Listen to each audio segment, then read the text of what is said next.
नमस्कार, मैं हूं नीलू और देखिए अमेरिका ने लगातार 11वीं रात भी ईरान पर हमला बोला है और इसकी जानकारी अमेरिका सेंट्रल कमांड यानी सेंटकॉम ने सोशल मीडिया पर दी है। अमेरिकी सेना का कहना है कि इन हमलों का मकसद ईरान की सैन्य ताकतों को कमजोर करना है, जिनका इस्तेमाल हॉर्मुज से गुजरने वाले व्यापारिक जहाजों पर और ईरान अपनी मनमानी के तौर पर कर रहा है।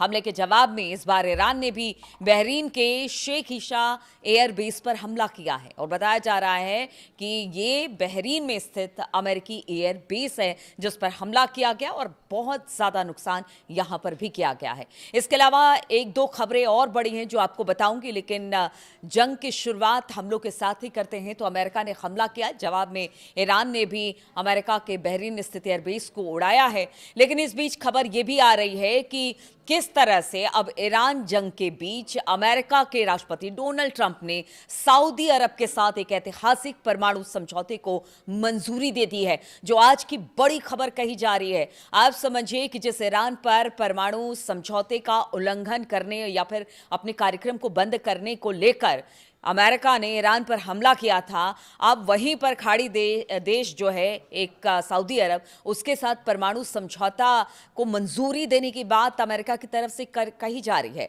और इस समझौते से सऊदी अरब को अपने नागरिक परमाणु कार्यक्रम के लिए यूरेनियम संवर्धन यानी कि एनरिचमेंट की क्षमता मिल सकती है।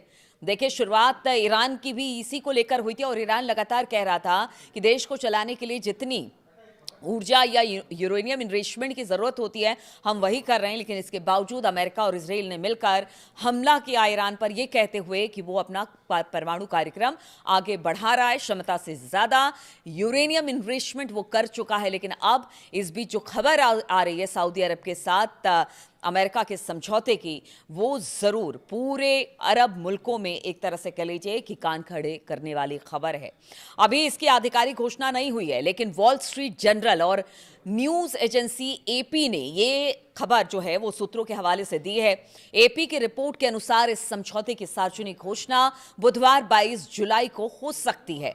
रिपोर्ट के अनुसार उम्मीद है कि यह समझौता 30 साल तक चलेगा और इसमें परमाणु कार्यक्रम को विकसित करने के लिए अमेरिकी कंपनियां भी शामिल होंगी। अमेरिका और सऊदी अरब की संयुक्त स्टडी के बाद इस समझौते के तहत सऊदी अरब में यूरेनियम संवर्धन सुविधा बनाने की अनुमति मिल सकती है। देखिए, यूरेनियम इनरिचमेंट का मतलब है यूरेनियम में शुद्धता बढ़ाना, साधारण यूरेनियम में काम आने वाले यूरेनियम यानी U-235 की मात्रा बढ़ाना है और इसी प्रक्रिया से बना यूरेनियम परमाणु बिजली बनाने में भी इस्तेमाल होता है। और अगर इसे बहुत ज्यादा संवर्धित कर लिया जाए यानी कि यूरेनियम का एनरिचमेंट कर लिया जाए तो परमाणु बम बनाने में भी इस्तेमाल किया जा सकता है। तो क्या अब ईरान के समकक्ष सऊदी अरब को खड़ा किया जा रहा है अमेरिका की तरफ से? पता नहीं ट्रंप क्या करना चाह रहे हैं। ट्रंप और पूर्व राष्ट्रपति जो कि जो बाइडेन, दोनों ने ही अमेरिका की टेक्नोलॉजी शेयर करने के लिए सऊदी अरब के साथ परमाणु समझौता करने की कोशिश की थी। एपी की रिपोर्ट के अनुसार परमाणु हथियारों के प्रसार को रोकने वाले एक्सपर्ट चेतावनी देते हैं कि सऊदी अरब में अगर यूरेनियम इनरिचमेंट वाले प्लांट आ गए तो इससे इस देश के लिए परमाणु हथियार बनाने का रास्ता भी एक तरह से खुल सकता है। इसीलिए चिंता जताई जा रही है कि अगर अमेरिका सऊदी अरब के साथ इसे लेकर समझौता कर रहा है तो आगे आने वाले समय में इसके क्या परिणाम है, चिंता इसी बात को लेकर है। गौरतलब है कि सऊदी अरब के आक्रामक क्राउन प्रिंस ने संकेत दिया है कि अगर ईरान परमाणु बम हासिल कर लेता है तो वो भी ऐसा कर सकते हैं। जैसा मैं पहले ही कह रही थी, क्या ईरान के समकक्ष अब सऊदी अरब को खड़ा करने की अमेरिका की कोशिश है? और अब देखिए, कहा यह जा रहा है सऊदी प्रिंस की तरफ से कि अगर ईरान परमाणु बम हासिल कर लेता है तो वो भी ऐसा कर सकते हैं। इससे पहले जब इजराइल ने हमास के अधिकारियों को निशाना बनाकर कतर पर हमला किया था तो सऊदी अरब और परमाणु हथियार रखने वाले पाकिस्तान ने आपसी रक्षा समझौते पर हस्ताक्षर किए थे। तब पाकिस्तान के रक्षा मंत्री का कहना था कि जरूरत पड़ने पर उनके देश का परमाणु कार्यक्रम सऊदी अरब के लिए उपलब्ध कराया जाएगा और इसे इजराइल के लिए भी एक चेतावनी के तौर पर देखा जा रहा है। देखिए, कहा जाता है कि लंबे समय से मिडिल ईस्ट का एकमात्र परमाणु हथियार वाला देश इजराइल माना जाता है अघोषित तौर पर, लेकिन कहा जाता है कि उसके पास परमाणु हथियार है। अब ऐसे में यूरेनियम को समृद्ध यानी कि एनरिच करना परमाणु हथियार बनाने की दिशा में अपने आप में कोई पक्का रास्ता नहीं है, लेकिन इसके लिए किसी देश को अन्य चरणों में भी महारत हासिल करनी होती है। यानी सिर्फ आप थोड़े बहुत इनरिचमेंट से ये नहीं कहा जा सकता कि आप परमाणु कार्यक्रम बढ़ा सकते हैं। उसके लिए आपको करना क्या पड़ता है, इसके लिए आपको एक तरह से एक्सपर्टीज हासिल होनी पड़ेगी, यानी कि सिंक्रोनाइज्ड हाई एक्सप्लोसिव, एक साथ फटने वाले शक्तिशाली विस्फोटक का इस्तेमाल। लेकिन इससे हथियार बनाने की संभावना जरूर खुल जाती है, क्योंकि देखिए ऐसी ही बात ईरान को लेकर हुई थी। वो अपने देश को या ऊर्जा क्षमता को बढ़ाने के लिए यूरेनियम का इनरिचमेंट कर रहा था। उसके बाद कहा गया कि ऐसा है कि यूरेनियम का इनरिचमेंट ईरान में बहुत ज़्यादा कर लिया गया, कभी भी परमाणु बम बना लिया जा सकता है। यानी यहाँ से तो रास्ता खुल जाएगा ना सऊदी अरब के लिए। वो भले अभी उस अमेरिका के सहयोग से अपनी ऊर्जा क्षमता को बेहतर बनाने या फिर जितना काम में देश में बाकी चीज़ों में यूरेनियम का इस्तेमाल होता है उसके लिए बनाने की बात कर रहा है, लेकिन अगर एक बार परमाणु संयंत्र वहां पर लग जाते हैं और इस पर काम शुरू हो जाता है, तो सोचिए कि एक और देश जो इस तरफ आगे बढ़ जाएगा। देखिए अभी जिस तरह से ईरान पर हमले अमेरिका और इजराइल ने किए, उसके बाद तो कई ऐसे देश हैं, उसमें जापान है और बहुत सारे ऐसे छोटे छोटे देश हैं जो अब ये कह रहे हैं कि वो भी परमाणु बम बनाएंगे। अब ऐसे में आप दुनिया को कहां लेकर जा रहे हैं? अगर सभी परमाणु संपन्न देश हो जाए तो आप समझिए कि एक तरह से कह लीजिए कि दुनिया बारूद के ढेर पर बैठ जाएगी और कभी भी ये खत्म हो जाएगी। और इसी बीच ईरान के परमाणु कार्यक्रम को लेकर पश्चिमी देशों की चिंता अब बढ़ गई है, क्योंकि अब ट्रंप सऊदी को ये तकनीक देने जा रहे हैं। सऊदी अरब के पड़ोसी देश यूएई ने दक्षिण कोरिया की मदद से अपना बाराकाह न्यूक्लियर पावर प्लांट बनाने के लिए अमेरिका के साथ एक समझौता किया, जिसे 1-2-3 एग्रीमेंट कहा जाता है। लेकिन यूएई ने ऐसा बिना यूरेनियम संवर्धन की क्षमता हासिल करने की कोशिश किए बिना ही परमाणु ऊर्जा चाहने वाले देशों के लिए इसे एक्सपर्ट गोल्ड स्टैंडर्ड मानते हैं। तो आप देखिए इसी बीच एक होड़ सी मच गई है कि आखिर कौन परमाणु कार्यक्रम को आगे बढ़ाएगा, परमाणु बम, परमाणु हथियार बनाएगा, और सब इससे संपन्न होना चाहते हैं, क्योंकि ईरान के साथ जिस तरह पर ईरान पर हमले हुए पीछे और कई सारे आरोप लगाकर अमेरिका और ईरान ने हमला किया। इराक में भी इसी तरह से देखा गया था, सद्दाम हुसैन और इराक को निशाना बनाया गया था, तब जैविक हथियारों की बात हुई थी और पता नहीं क्या क्या हुआ था, लेकिन बाद में कुछ निकला नहीं। इसीलिए अब बाकी देशों को लग रहा है कि क्यों ना, जब हमला आपको झेलना ही है तो क्यों ना परमाणु बम बना लिया जाए, कम से कम कोई आंख उठा के तो नहीं देख सकता है।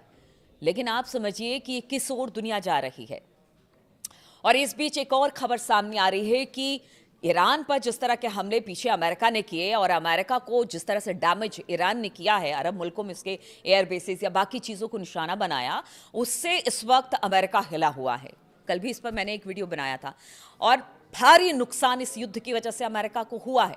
अब एक बार फिर से ट्रंप सरकार के प्रतिनिधि पहुंच गए और अधिक रक्षा बजट मांगने के लिए संसद, और उनका कहना है कि उन्हें कुछ और पैसे दिए जाए इस युद्ध को लड़ने के लिए। तो ये खबर हम आपको बताते हैं कि इस बीच डोनाल्ड ट्रंप सरकार के रक्षा मंत्री पीट हेग्सेथ ने सांसदों के सवालों का जवाब देते हुए बताया कि अमेरिकी रक्षा विभाग के ताजा अनुमान के मुताबिक ईरान युद्ध में अब तक 37.5 अरब डॉलर की लागत लग चुकी है। यानी युद्ध में जो नुकसान हुआ है या जो हथियार इस्तेमाल किए गए या जो लाव लश्कर ताम झाम हुआ, उसमें बहुत ज्यादा खर्चा हो गया है। भारतीय करेंसी के अनुसार अगर बात की जाए तो करीब करीब ये रकम 3.6 लाख करोड़ की है, उससे भी ज्यादा शायद। रक्षा मंत्री हेग्सेथ ने अमेरिकी संसद के सीनेट एप्रोप्रिएशन कमेटी की सुनवाई के दौरान ये अनुमान बताया कि ईरान युद्ध की लागत का ये आंकड़ा अप्रैल के आखिर में उनके बताए गए 25 बिलियन डॉलर के अनुमान से लगभग 12 बिलियन डॉलर ज्यादा है। ये अप्रैल तक के आंकड़े हैं। अभी सोचिए, अभी जुलाई है। उस समय राष्ट्रपति ट्रंप ने ईरान के साथ कुछ समय के लिए सीज फायर की बातचीत की थी। न्यूयॉर्क टाइम्स के रिपोर्ट के अनुसार अब मिस्टर हेग्सेथ और ट्रंप सरकार ईरान युद्ध के खर्च को पूरा करने और नए हथियारों और सैनिकों के लिए करीब करीब 70 बिलियन डॉलर तक की इमरजेंसी सैन्य खर्च की मांग कर रहे हैं। इस रिपोर्ट के अनुसार पेंटागन प्रोडक्शन लाइन को बढ़ाने और ज्यादा मांग वाले हथियार जैसे प्रिसिजन बम हो गया, हाइपरसोनिक मिसाइल हो गई, काउंटर ड्रोन सिस्टम की डिलीवरी हो गई, इसमें तेजी लाने की बात कर रहे हैं और इसके लिए $46 बिलियन की मांग वो कर रहे हैं। हेक्सत ने कहा कि ये दुनिया की नई सच्चाइयों पर आधारित एक नई मांग है और हम इस स्थिति का सामना करने के लिए तैयार हैं। ये तो अपनी तरफ से बात की गई ट्रंप सरकार के प्रतिनिधि पीट हेक्सेथ की तरफ से।